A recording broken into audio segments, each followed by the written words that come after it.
गुप्ता जिंदाबाद। आपका मुखिया कैसा हो, आपका मुखिया कैसा हो, प्रीति गुप्ता मत घबराना।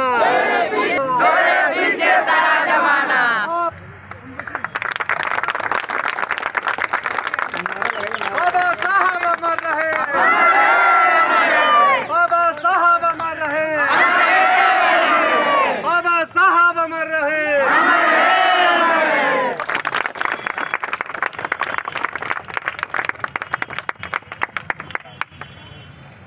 नमस्कार, आप देख रहे हैं बिहार टीवी जनता की आवाज। मैं हूं आपके साथ विकल्प कुमार, कैमरामैन मुकेश के साथ। आज हम मौजूद हैं बिहार के कैमूर जिला के अंतर्गत चांद प्रखंड में। जैसा कि आप देख पा रहे हैं, यहाँ पे चुनाव रद्द होने के कारण मुखिया का उपचुनाव होना सरकार के द्वारा जारी हुआ है। आइए उस फॉर्म को नामांकन करने के लिए हमारे बीच है प्रीति कुमारी गुप्ता। आइए मैं उनसे जानता हूं कि जो आप पंचायत में जनता का सेवा करने का जो कदम उठाई हैं, वो ख्यालात आपके दिमाग में पुनः कहां से आया है और आप जनता के प्रति क्या क्या सोच रखती हैं। पहले तो हमारे चैनल में आपका बहुत बहुत स्वागत है। आप बताइए कि जनता के प्रति आपकी क्या सोच है और क्या समझ करके चुनाव प्रचार में उतरी हैं जनता की सेवा के लिए।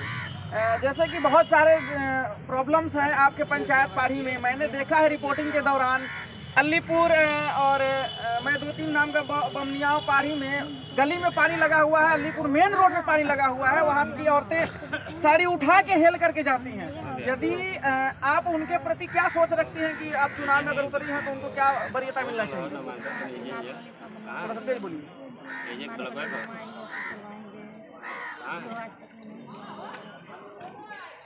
मैडम जी का कहना है कि जो आज तक नहीं हुआ है वो करके दिखाएंगे। और आपका क्या प्लानिंग है? यदि अगर चुनाव जीत जाती है तो पहला कदम क्या होगा आपका इस पंचायत में?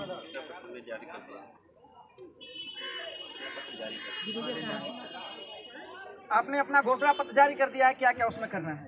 आइए हमारे बीच प्रीति कुमारी गुप्ता के प्रतिनिधि लक्ष्मण प्रसाद गुप्ता हमारे बीच मौजूद हैं। मैं उनसे डिटेल में जानता हूं कि आप जो इस चुनाव मैदान में उतरे हैं पुनः उपचुनाव में, ये कहीं ना कहीं आपका जो इरादा है वो जनता के प्रति क्या है? देखिए, बहुत बहुत धन्यवाद आपका। बातें तो बहुत सारी हैं, लेकिन बस एक लाइन में मैं कहना चाहूँगा कि जो सामाजिक मूल रूप से जो सामाजिक ज़रूरतें हैं पंचायत क्षेत्र की, उसको मैं धरातल पे उतारना चाहता हूँ। जो आज तक कोई प्रत्याशी जो जीत के जाते हैं वो नहीं करते हैं।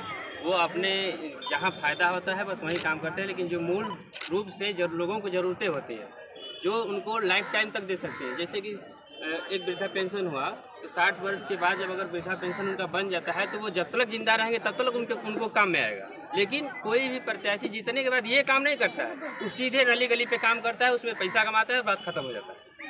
आप सुन सकते हैं कि युवा प्रत्याशी और प्रतिनिधि का उत्तम जो विचार है कि हम जनता के प्रति कुछ ऐसा काम करना चाहिए जो उनके आजीवन काम आए जब तक वो जिंदा रहे इस धरती पे। लेकिन कुछ नेतागण ऐसा काम करते हैं कि अपना पॉकेट भरने के लिए, अपना जेब गर्म करने के लिए टेंडर पे काम करके सीमित तक रह जाते हैं। और क्या आपकी प्लानिंग है अपने पंचायत के प्रति? बहुत सारी योजनाएं हैं, जैसे महिला सशक्तिकरण के ऊपर और युवाओं के प्रति जो उन्मूलन है उस पर काम करना, और विशेष रूप से जो नली गली से संबंधित, और सबसे ज़्यादा जो शिक्षा के ऊपर डिपेंड करता है, क्योंकि बच्चों की शिक्षा की व्यवस्था को देखरेख करने की जिम्मेदारी केवल सरकार की नहीं होती है, वो जनप्रतिनिधि की भी होती है। और ये ऐसा आज तक कभी नहीं होता है कि कोई भी मुखिया प्रतिनिधि हो या कोई भी प्रतिनिधि हो जाके विद्यालय में हेयरिंग करे, वहाँ का थोड़ा सा जांच रिपोर्ट करे। इन सब चीज़ों से वो लोग दूर रहते हैं और वंचित रहते हैं। इन सब चीज़ों पे हमारा मुख्य रूप से ज़्यादा फोकस रहेगा। जी मुखिया जी की जो प्रतिनिधि हैं, मेरा अंतिम सवाल उनसे होगा कि सर, अपनी जो पंचायत के जो वोटरगण हैं, जो आपके जो चाहने वाले हैं, जो कहीं आपके प्रशंसक हैं, उनसे आपका क्या निवेदन रहेगा? मैं उनसे निवेदन करूंगा कि ये हमारा पंचायती उपचुनाव है, त्रिस्तरीय पंचायती उपचुनाव है, और हम बहुत सारी चीज़ों का बहिष्कार करते हुए, रुपया पैसा मुर्गा दारू का बहिष्कार करते हुए लगभग 1250 वोट पा करके पहली बार चुनाव लड़ने की तीसरा स्थान प्राप्त किया था। और हम आप सबसे निवेदन करते हैं कि एक बार, बस 2 साल का ही बचा हुआ है, आप हमको अवसर दें, मौका दें। अगर हम आपके दिल में नहीं उतर पाए तो फिर हम कभी पर्चा नहीं। जैसा कि इनका देख पा रहे हैं, जो कहीं ना कहीं ये आत्मविश्वास है, ये घोषणा कर रहे हैं कि यदि हम ये 2 साल बचे हुए जो शेष हैं इसमें अगर आपके उम्मीदों पर खड़ा नहीं उतरते हैं तो आजीवन चुनाव नहीं लड़ेंगे। सर, लास्ट क्वेश्चन है कि जो आपके वोटर हैं, जो चाहने वाले हैं, उनके दिलों में उतरने का तो आपने बात कर लिया, किस तरह से आजीवन रहना चाहते हैं? जैसे देखिए, मूल रूप से सबकी एक संभावनाएं होती हैं, उनकी सबकी एक संभावना थी जो एक दूसरे से जुड़ता है, तो उनके दिल में उतरने के लिए उनका जो निजी कार्य होता है, मतलब निजी का मतलब एक सामाजिक कार्य, और निजी का मतलब मेरा कहने का ये है कि जो उनकी जो मूल रूप से जो ज़रूरतें हैं उनको पूरा करेंगे, वो बेशक हमारे साथ जुड़े रहेंगे। जो आपके साथ आए हैं उनसे आप क्या आग्रह करना चाहेंगे? हम उनसे आग्रह करेंगे कि वो हमें वोट दें, सपोर्ट करें, और हम पूरा कोशिश करेंगे कि उनके साथ हम बने रहें। बहुत बहुत धन्यवाद हमारे संग जुड़े रहने के लिए। नमस्कार।